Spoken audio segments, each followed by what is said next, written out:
पिछली घटनाओं से काफी प्रेरणा ले सकते हैं। चलो हम मनोवैज्ञानिक और लेखक कांतिगिरी गोस्वामी से 3 शानदार कहानियों को सुनते हैं।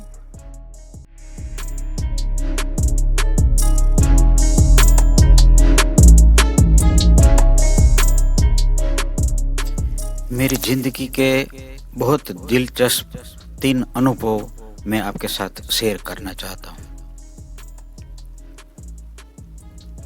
पहला जो मेरा निजी अनुभव था, दूसरा जो मुझे सुनने से मिला था और तीसरा जो मुझे पढ़ने से मिला था। पहला, ये उन दिनों की बात है जब नारियल पानी 1 रुपये में बिकता था। सुबह का 11 बजे का समय था। मद्रास में रेलवे स्टेशन के बाहर नानुकुटन नारियल पानी बेच रहा था। नानुकुटन जो केरला से था, बहुत अच्छे नारियल केरला से मंगवा के लोगों को प्यार से पिलाता था। उस टाइम मैं जब नारियल पानी पी रहा था तो एक शाहजादा, बहुत पैसे वाला आदमी, अपनी कार में आके गाड़ी रोक के बहुत अपमान तरीके से नारियल मांगा। उसने नारियल पिया और पैसा फेंका। तो नानुकुटन ने बोला कि साहब आप वापस ले जाइए, मुझे पैसे नहीं चाहिए। इस तरह से पैसे देंगे तो मेरे को हजम नहीं होगा। तो 2-4 गालियां दे के वो पैसे वाला आदमी निकल गया। लेकिन उसमें से मेरे को 2 सीख मिली। एक तो रोज अच्छे नारियल पानी सुबह में पीना। दूसरा कि छोटे से छोटा आदमी भी अगर आपके साथ है तो उसकी बहुत इज्जत करना। आपकी शान शौकत, पैसा, वैभव, वो सब किस काम का अगर आप किसी की इज्जत नहीं कर सकते। दूसरा अनुभव था वो सुधा मूर्ति के बारे में था। आप सुधा मूर्ति को जानते होंगे। नारायण मूर्ति के बारे में आप जानते हैं।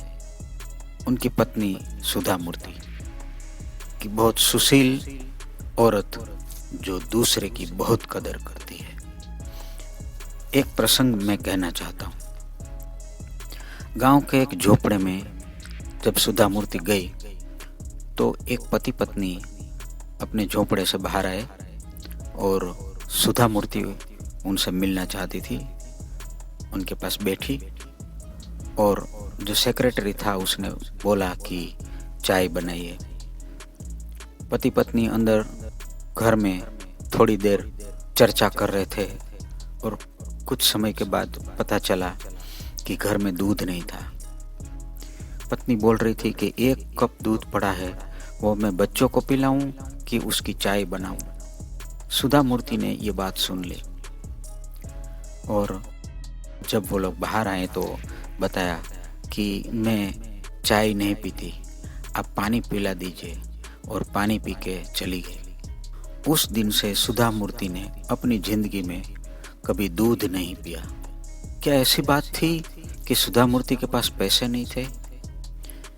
1000 crore rupees worth as a co-founder of Infosys, लेकिन उन्होंने पैसा नहीं दिया, लेकिन अपने जीवन में अपने सिद्धांत से उन्होंने ये फैसला किया कि मैं जब तक जीऊंगी दूध नहीं पीऊंगी। ये कर्तव्य निष्ठा, ये टेक आप जिंदगी में उतार सकते हैं। तीसरा और आखिरी प्रसंग मैं थॉमस अल्वा एडिसन के बारे में बताना चाहता हूँ, जो मैंने पढ़ा था। थॉमस अल्वा एडिसन जब बल्ब का इन्वेंशन कर रहे थे तो उन्होंने लोगों को इकट्ठा किया था, प्रेस कॉन्फ्रेंस बुलाई थी और डेमोन्स्ट्रेशन देना चाहते थे। जब लोग आ गए तो उनके असिस्टेंट ने ट्रे उठाई और जब स्टेज पे लेके जा रहे थे तो वो असिस्टेंट का पैर फिसल गया और ट्रे टूट के चकनाचूर हो गई। लोग इकट्ठे हो गए और सभी ने सलाह दी कि उनको जेल में भेज दो, उनको फांसी पे लटका दो। लेकिन थॉमस अल्वा एडिसन ने बोला नहीं, वो मुझे बहुत काम आया है और मैं उसको माफ़ कर देना चाहता हूँ। 15 महीने की मेहनत के बाद फिर से ट्रे बनाई और जब लोग इकट्ठे हुए और डेमोन्स्ट्रेशन के लिए तैयार थे, तब लोगों ने सलाह दी कि अब ट्रे उसके पास नहीं उठवाना।